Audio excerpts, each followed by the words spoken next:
बहुत दिन पहले की बात है। एक छोटे से गांव में एक गरीब औरत रहती थी। उसका पति धन कमाने के लिए विदेश गया हुआ था। औरत अपने 1 साल के बच्चे के साथ अपनी झोंपड़ी में अकेली रहती थी। उस औरत ने एक गाय पाल रखी थी। गाय सवेरे शाम दूध देती थी।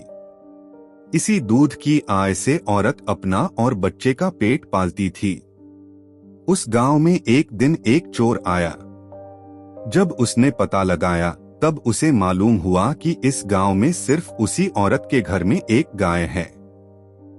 उसने उस गाय को चुराने का निश्चय कर लिया। यह काम दिन में नहीं हो सकता था, इसीलिए वह रात्रि के आगमन का इंतजार करने लगा। देखते देखते दिन ढल गया और चारों ओर अंधकार की कालिमा फैलने लगी। चोर मौका पाते ही औरत की झोंपड़ी के पिछवाड़े में दुबक गया और चोरी करने का मौका देखने लगा। उसी गांव के पास वाले जंगल में एक शेर रहता था। कई दिनों से कोई शिकार उसके हाथ नहीं लगा था, इसीलिए वह भूखा था। अंत में लाचारीवश उसने सोचा, जंगल में शिकार के पीछे भागने से अच्छा तो यही है कि औरत की गाय को ही अपना शिकार बना लूं। उसका पति विदेश में है और वह घर में अकेली ही रहती है। इससे अच्छा अवसर और कब मिलेगा? यह सोचकर वह औरत के घर के बगल की झाड़ी में छिपकर रात्रि के अंधेरे का इंतजार करने लगा। उसने सोचा, जब सब लोग सो जाएंगे तब मैं गाय पर टूट पड़ूंगा और उसे लेकर जंगल में चला जाऊंगा। इस प्रकार एक शिकार के पीछे दो दो शिकारी दांव देख रहे थे। उधर औरत को कुछ मालूम नहीं था।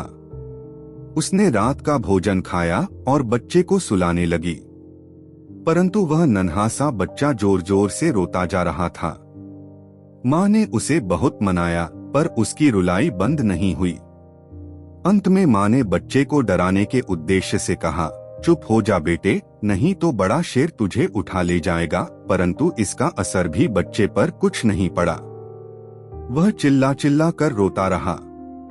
अंत में उसके रोने से तंग आकर माँ ने कहा, चुप हो जा मेरे लाल, शांत हो जा, मैं तुझे कोकम दूंगी। कोकम का नाम सुनते ही बच्चे ने एकदम रोना बंद कर दिया। कोरियाई भाषा में कोकम और कुछ नहीं होता, माँ का दूध होता है। इसके बाद माँ बच्चे को दूध पिलाने लगी। बच्चा चुप हो गया। शेर ने माँ बच्चे की बातें बड़े ध्यान से सुनी। उसने मन ही मन सोचा, जो बच्चा शेर के नाम से नहीं डरता वह कोकम से इतना डरता है।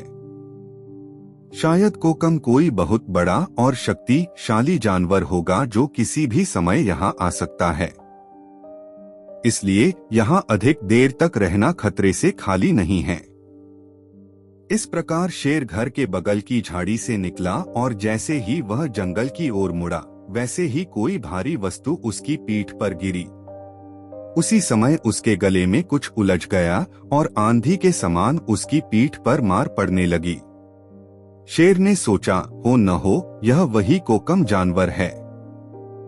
शेर उसके बोझ से दबा था और बड़े वेग से जंगल के रास्ते में भागा जा रहा था। किंतु असली बात कुछ और ही थी।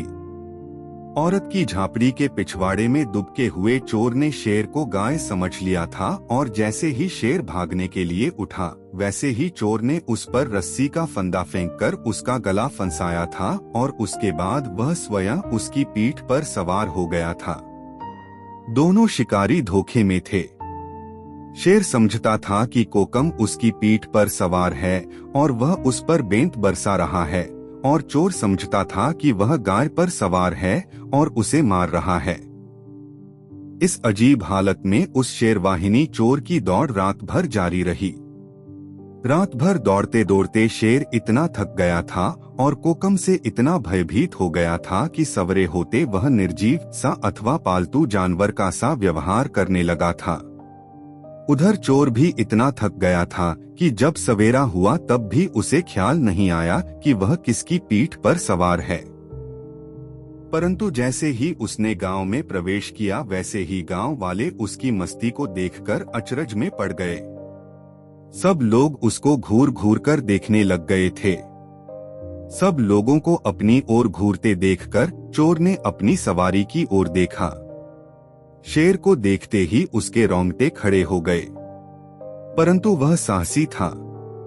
उसने अपना डर भीतर ही दबा लिया और पहले जैसी शान से अपने घर का रास्ता पकड़ा।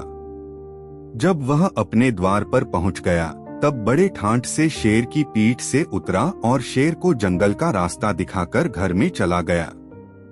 जब शेर को मालूम हुआ कि उसकी पीठ पर एक आदमी रात भर सवार था, तो वह बहुत शर्मिंदा हुआ। वह अपना काला सा मुंह लेकर जंगल के भीतरी भाग में चला गया और उस दिन से उसने कभी भी गांव में आने का साहस नहीं किया। परंतु इस अजीब घटना ने गांव वालों में चोर का प्रभाव अत्यधिक बढ़ा दिया था।